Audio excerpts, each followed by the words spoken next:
We are looking at attending to various levels of reading concurrently. How do you do that in an inclusive setting or in a special ed resource? So we are going to assume students are reading at least at the first grade level and above, and this could be a first grade classroom all the way up to a 12th grade classroom. So this workshop format works for all age levels. And we are going to assume the 70-30 or 80-20 model. Nancy Atwells and others says that in reading class, I like to call it reading practice, at least 70 to 80% of the time should be spent doing authentic reading or writing. Reading and writing for real purposes. Only 20 to 30% should be spent in skills instruction. Sadly, I would guess we have it turned around. That in most classrooms, the vast majority is spent in word identification skills, especially for students with special needs and special ed students in special education, and that is wrong. In special education, we do not need more discrete skills instruction. That serves only to make reading more abstract. And again, the basic elements pertain: adopt and adapt, and literacy instruction. This is for teaching reading and writing, this format, this structure, not for English class. The goal is to teach students how to read and write.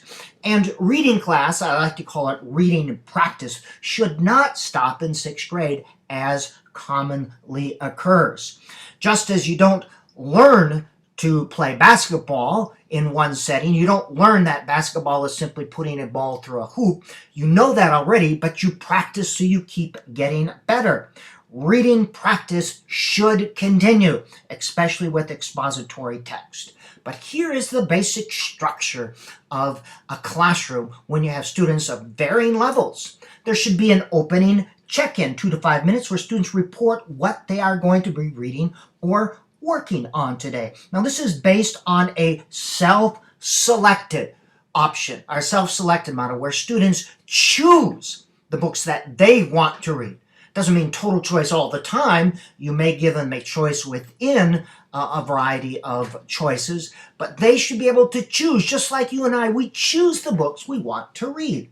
This check-in option, it could be an oral report where the students or teacher simply goes around and writes down what each student will be reading.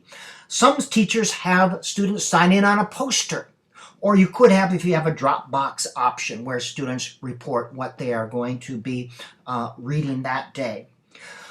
Whole class mini lesson, 3 to 10 minutes. This could be on a vocabulary word, a comprehension skill, or letters sound skills, all right? Whole class, 3 minutes to 10 minutes. Remember, the goal of reading is to create meaning with print.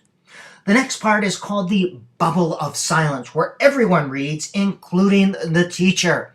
Anywhere from 10 to 30 minutes, make it longer if need be, but you are reading as well. It should be totally silence. When you start out, you're going to have to go closer to the 10-minute time limit. With younger students, 5 minutes, maybe 2nd or 3rd grade, maybe 5 minutes is all you can do. Adopt and adapt. You will have individual conferences. This is where you meet with 2 or 3 students each day. We'll talk about conferencing later, but you get to listen to them read. You get to record. You have very personal contact with each of your students every 2 to 3 weeks this way. And you're doing miscue analysis and other things. There will be time for individualized mini lessons. This is where you work on specific skills with flexible grouping. The following students, would you join me at the table? You've noticed in your observations in individual conferences that some students are having trouble with certain skills. Remember, the purpose is to read and enjoy books, reading practice, helping everyone read. And these individualized lessons shouldn't be just for the struggling kids, but all students need these individualized lessons. The groups can be as small as 1 or 2 or as big as 6 or 7, but usually they're around 3 to 5 students. Book talks, no more than 2 a day if you're doing whole group book talks, simply where you tell about a good book that you're reading. These can be done in small groups as well. Students record, usually at the end. All right, boys and girls, we've got 10 minutes left. Take out your reading logs and let's record an idea. Sometimes the teacher has prompts that they want students to record. For instance, describe an interesting character, predict what do you think will happen next, identify 3 important things, all right? Eventually, students will learn to respond and record in their literature logs. And you don't do this to see if they're reading the book. You do this to get a sense of how they're creating meaning with print. They could create story maps or anything. I like them in written form because you can pick them up as a teacher. I can look at 5 a day and I get a very good sense of my students as readers. And small groups where you meet with students in small groups, or you have students meet and share what they've read in small groups. All right, boys and girls, move into your reading groups now. Everyone take a minute to share what they have read today. Other things to do at reading practice. Have this on a poster or a bulletin board. You can read and enjoy good books, record ideas in your literature log, maintain your portfolio. We'll be talking about that in another video. Help a neighbor, do a book review, look for good books to read and enjoy, or tell others about good books to read and enjoy.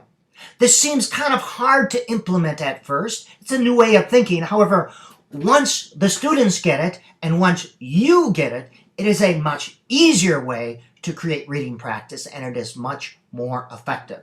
Again, it's based on the idea that reading and learning are pleasurable activities, things that students naturally want to do, until we ruin this for our students.